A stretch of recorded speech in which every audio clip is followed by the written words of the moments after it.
కూర్చో. వాక్యంలోకి వెళ్దాం ప్రియులారా.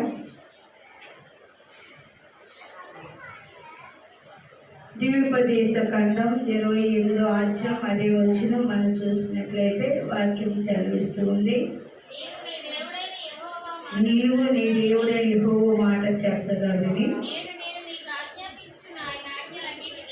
నేను మీకు ఆజ్ఞాపించిన ఆయన ఆజ్ఞలన్నిటిని అనుసరించి నడిచిన ఎల్లా నీ దేవుడైన యెహోవా భూమి మీద సమస్త జనముల కంటే నేను రక్షించును. హల్లెలూయా హల్లెలూయా. అబ్రహామును పిలిచిన దేవుడు ప్రియులారా, దేవుడు అంటున్నాడు, నా ఆజ్ఞలు నెరవేర్చేసాలన్నాడు. ఆజ్ఞలు నెరవేర్చడం అంటే ఏంటి? దేవుడు మాట ఏంటంటే ఏంటి? యేసుక్రీస్తు వారు కొత్త నిబంధన గ్రంథంలో మనం చూసినట్లయితే వాక్యం చదువుతాం. మత్తయి అధ్యాయము 8వ అధ్యాయం అదే వచ్చిన, ఆయన ఆ కొండ మీద నుండి దిగి వచ్చినప్పుడు బహుశల సమూహము ఆయనను వెంబడించెను.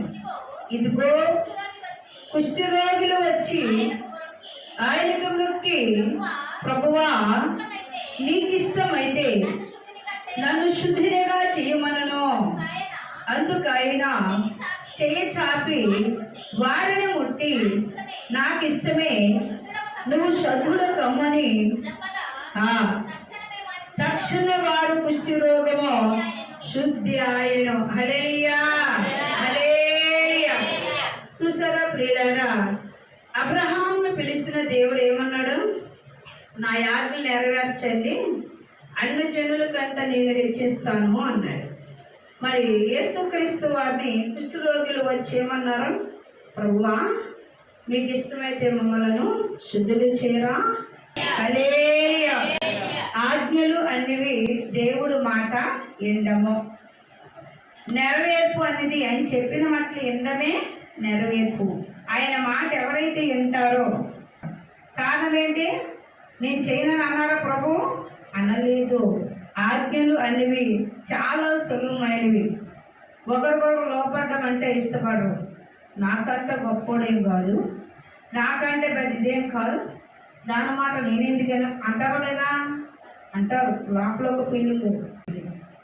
యేసుక్రీస్తు వారు లోపల భావాన్ని గమనించి నాకు నీ ఇష్టమే అన్నారు. కారణం ఏంటి తెలుసా?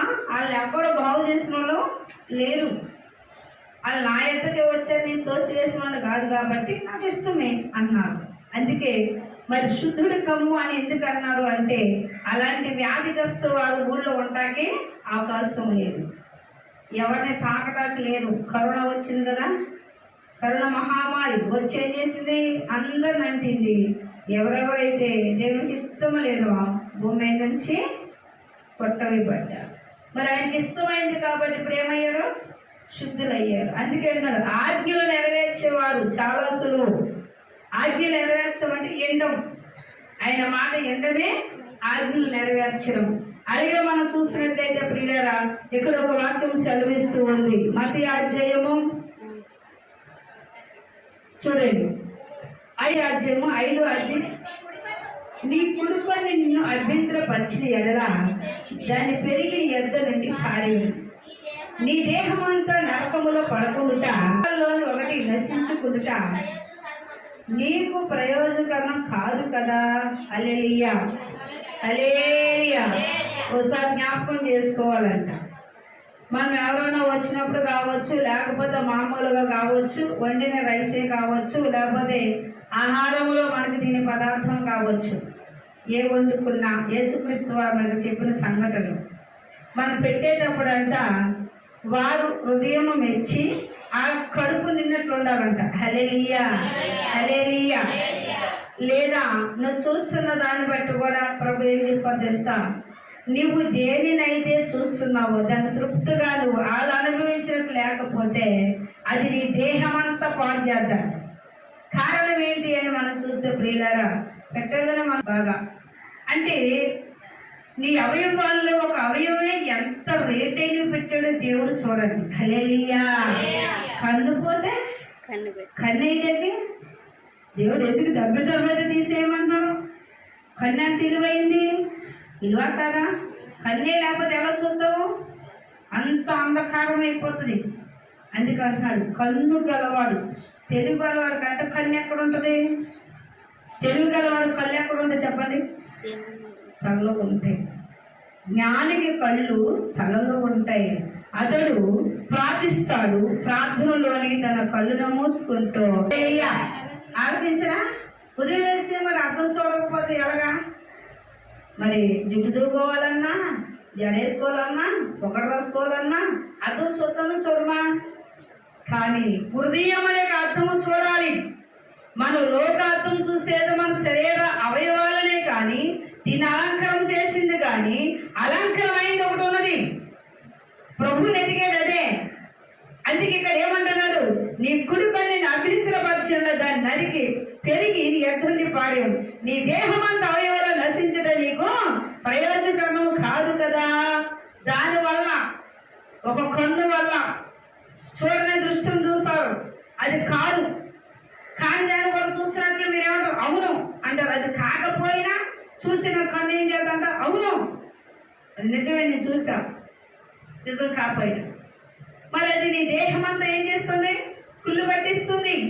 అందుకే ఇక్కడ అన్నాడు, ఒకవేళ ఏ అవయవాల్లో నిన్ను అభ్యంతరపరుస్తున్నాయో దాన్ని పక్కన పెట్టమన్నాడు.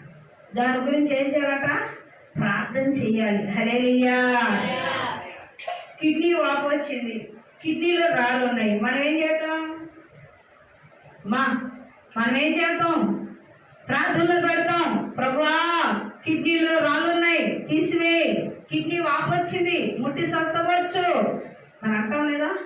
కిడ్నీ ఫిల్టర్ గుడ్లు పాడైపోయాయి ప్రభు, అది లేకపోతే శరీరానికి ఏమి కూడా అయ్యో ఏ అవయవాలు కూడా శుద్ధి అవ్వవు ప్రభు. నువ్వు చక్కగా చేయి నాయన, ముట్టయ్యా, స్వస్థపరిచే అంటావా లేదా? మరి ప్రతి అవయవం బాగు చేసుకోవాలి. అందుకే ఇక్కడ అన్నాడు, అవయవాలన్నింటిలో కంటే నీ కన్ను నిన్ను అభ్యంతరపరుస్తుంది, దాని నందు నువ్వు తీసి అగ్నిలో పడివేయి. అగ్నిలో పడివేయి అంటే ప్రియులారా, దాని నందు నువ్వు ప్రార్థనలో పెట్టు. అది నీ శరీరంలో ఒక అవయవై ఉన్నది. ఆ అవయవం నిన్ను ఏం చేస్తుంది? శోధిస్తుంది.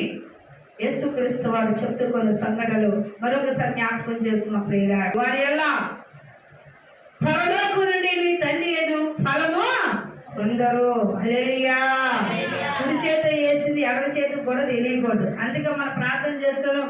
నా ప్రార్థన అందరూ వినాలి ప్రభా, వింటున్నారా లేదా? అది కాదు. నీ ప్రార్థన నీ తండ్రి వింటే చాలు. నీ ప్రార్థన నీ తండ్రి దగ్గరికి వెళ్తే చాలు. నీ పక్కవాడు వింటున్నారా లేదా అనేది కాదు. నువ్వు బాగా ప్రార్థన చేస్తావు, నువ్వు బాగా చేస్తావు చెల్లి, నువ్వు బాగా చేస్తావు అక్క అంటే నీ ఫలం ఏమైపోయినట్టు? పోయినట్టు. నిన్ను పొగిడారా?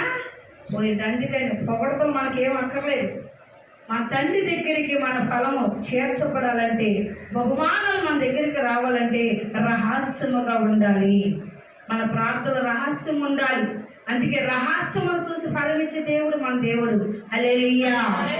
అందుకే మరొకసారి, కావున నీ ధర్మం చేయనప్పుడు మనుషుల వలన ఘనత పొందాలని వేషధారులు సమాజ మందిరములోని వీధులలోని చేయుడుగానే నీ ముందర బోరవూదింపడు వారు. హల్లెలూయా హల్లెలూయా. బలపరుతమైనవి, బలపరచబడినవి ఎవరైతే తండ్రి బలమును శక్తినిచ్చున్నారో వారి ఇందులో ప్రార్థన చేసి వాళ్ళకి ఏం కాదు. రామగారు ఎకరాలు చేస్తాను, నేను బండి మీద నుంచి ఎన్నో కాళ్ళు వస్తుంది, అన్ని ఎక్కడ శ్మశానం కాళ్ళకి వచ్చాకని చేస్తాను. నాకేం కాదు. ఎందుకని?